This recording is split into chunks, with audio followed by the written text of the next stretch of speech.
Do you have faith in other people's honesty?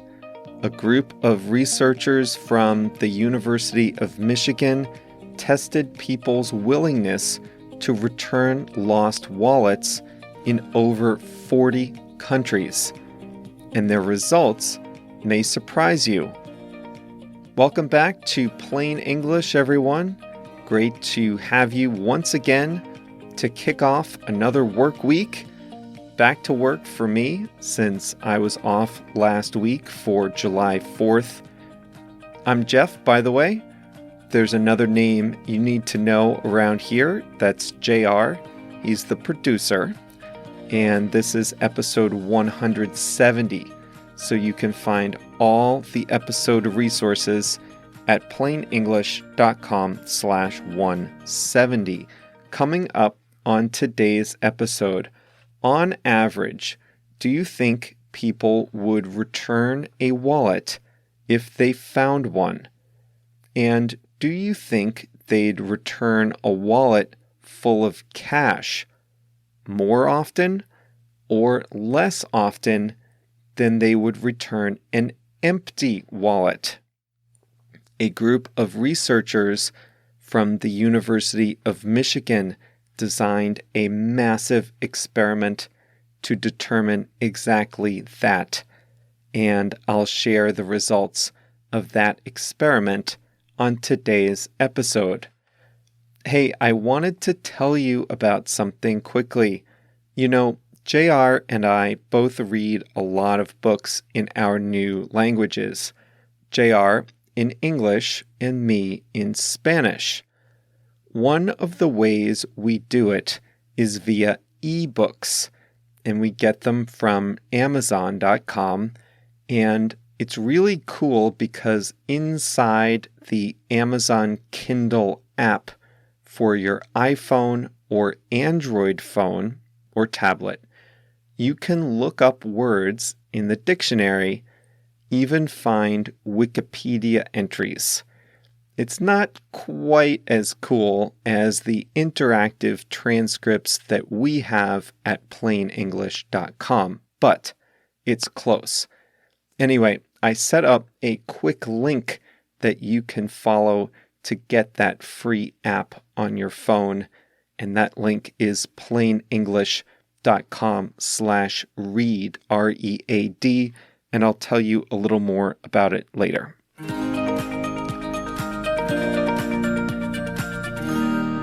Here's an age-old question. If you found a wallet on the street, would you try to find the owner and return it? I think most people would like to say that yes, they would try to return it. But here's a twist on that question. Would you react differently if the wallet were full of money or empty? The question of the lost wallet or lost money is one of the classic ways scientists can measure honesty. But most studies of honesty are performed in just a single location. For example, researchers would go to the same place, leave a wallet, and observe how people react to it. But now a group of behavioral economists at the University of Michigan have taken their show on the road. They designed an experiment that they played out in over 40 countries, in 355 cities, and involving 17,000 people. This was a massive study, all to measure the honesty of people under different circumstances and in different places. Here's how the study worked. In each city, a research assistant, pretending to be a customer, would approach an employee in the reception area at public places such as police stations, hotels, banks, and post offices.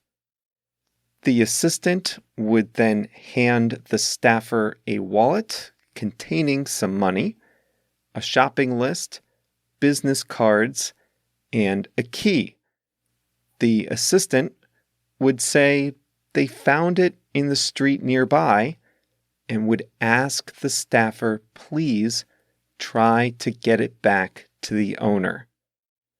The name and email address of the wallet's owner, I'm putting that in air quotes for those of you not following along on the transcript.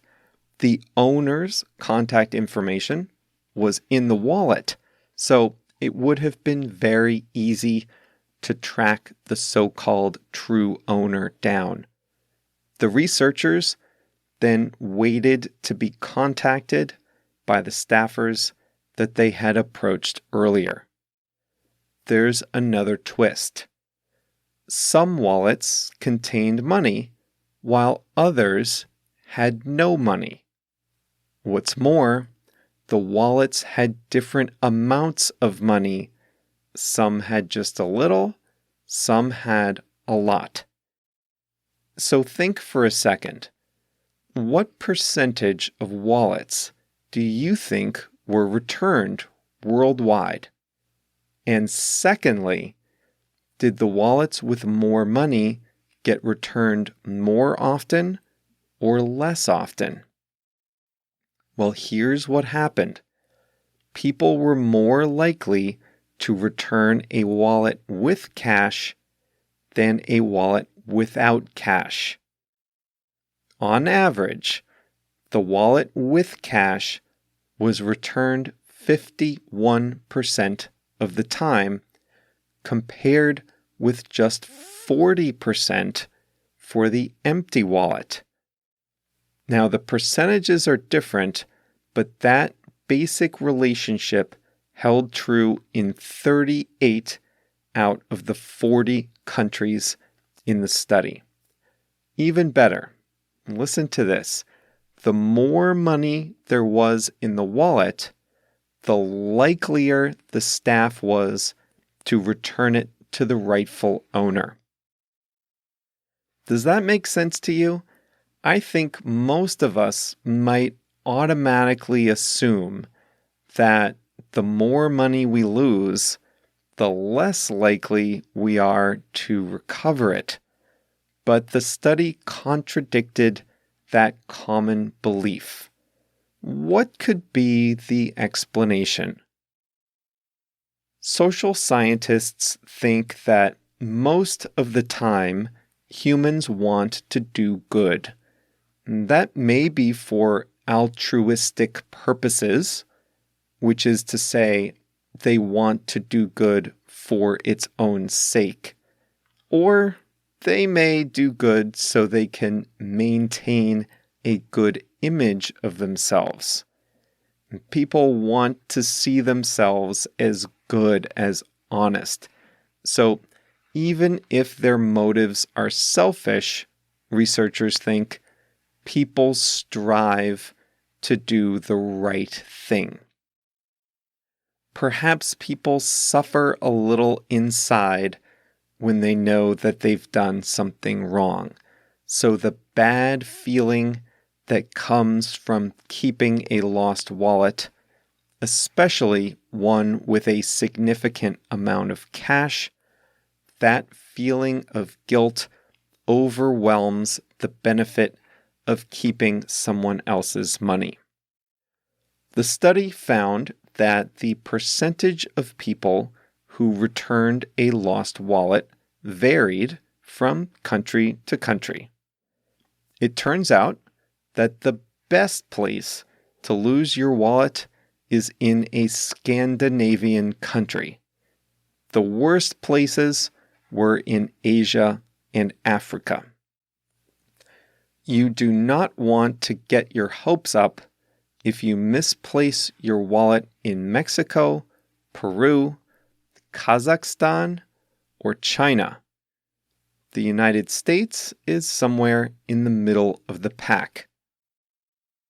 Think back to when I asked you if you thought that the wallets with more money were more likely to be returned.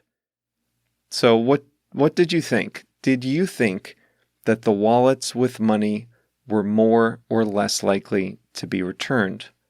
Well, if you thought they were less likely, then you've got company. The researchers asked 600 people to predict the results of the study. So, totally separate from the main study. The researchers asked people, hey, what do you think the results of a study like this would be? And the majority of the people were cynical. The majority of people said, no way, the wallets with a lot of money are not coming back. They're gone forever. The majority of people then were wrong in their predictions. So here's the takeaway, at least for me. Individuals want to do good, but we are also very skeptical of our fellow man. Honesty is a funny thing. I think many of us just assume that people are dishonest and can't be trusted. But honesty and the ability to trust people is what makes our society work. It's fascinating.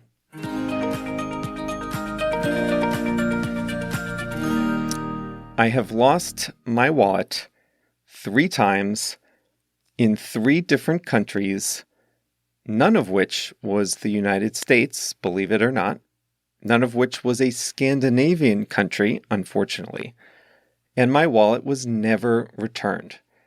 But I will say this, the last time I lost my wallet was in Mexico. It was actually stolen. I don't want to tell the whole story because it's really embarrassing, but after that happened, no fewer than 4 people went way out of their way to help me out. So one bad thing happened, but that was offset by several other people really helping me out. So it restored my faith in humanity. I mentioned earlier about the Amazon Kindle app for your phone. This is how I like to read books in Spanish because I often come across words that I don't know. That's just part of reading in a new language, right? If you read a normal book, you have to stop, take out your phone or computer, look up the word, then go back to your book and continue. But with the Kindle app, which is free, you can open a dictionary right from inside the app. You can even look up words or phrases in Wikipedia, or, and this is cool, you can use Google Translate all from right inside the app. You can translate whole sentences if you have some trouble, and you never have to close the app. It's free. The books aren't free, but the app is, and there are a lot of books that are just a few bucks. Most of them are under $10 US, and that's how I read books in Spanish. It's how JR reads books in English. So check out the app.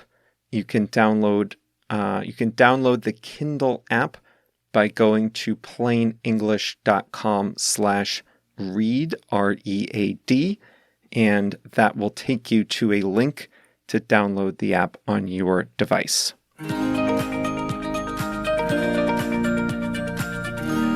Today's expression is to get your hopes up. To get your hopes up. What does that mean? When you get your hopes up, you are expecting something good to happen. It's an emotional state. You're almost enjoying the good feelings in advance of something happening.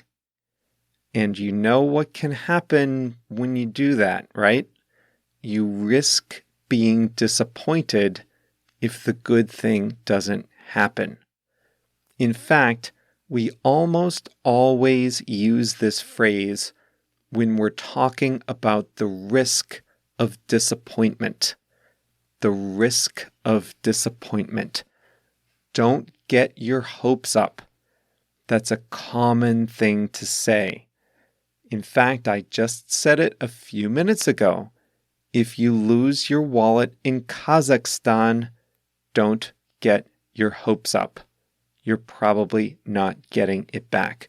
Don't get your hopes up. In other words, don't allow yourself to think that someone will return it. You'd better just accept that it's gone, and if someone returns it, well then, that will be a nice surprise. But if you don't get your hopes up, then you won't be disappointed if it doesn't happen. One thing I absolutely hate doing is looking for a new job. Maybe that's why I've been in my current job for 10 years. Not only do I hate looking for a new job, but I'm really bad at it. One of the things I hate is that you're on this constant emotional roller coaster.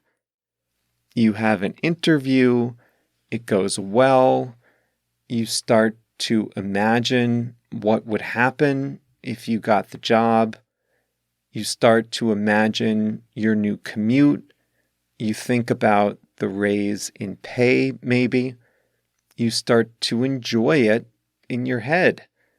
You can't help it. And this is what happens. Every time I get close, I get my hopes up. I start thinking, yeah, I'll get this. And then I start imagining all the great things that happen with this new job. And then, well, there are a lot of jobs that we apply for and that we don't get. And then we suffer the emotional lows of being disappointed. So what's the best advice for job seekers? Don't get your hopes up. Don't start imagining your success. Don't pretend you have it before you do. The best advice is don't get your hopes up. Do you know what's wrong with that advice? It's impossible to follow. I constantly get my hopes up. And then if I don't get the job, I get disappointed.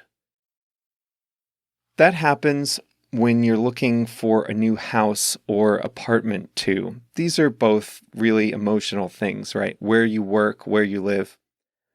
So you're looking for a new house, a new apartment.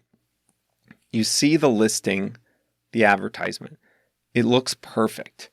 You can afford the rent or the mortgage. It's in a great neighborhood. You start to get your hopes up. But then someone outbids you. Someone else offers more money. Or you discover the listing, the advertisement, left out some crucial details. That's what looking for an apartment is like in New York, at least in my budget when I lived there. You would find a listing and it would look great. And then you'd get there and you'd discover, oh, there's no kitchen. The listing failed to mention that. Or it's on the 5th floor with no elevator. Or it's on a really noisy corner. Or it's actually not a 1-bedroom apartment like the listing said.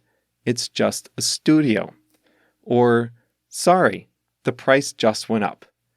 My advice to you, if you ever try to find an apartment in New York, don't get your hopes up until you actually sign the lease. There are a ton of things that can go wrong.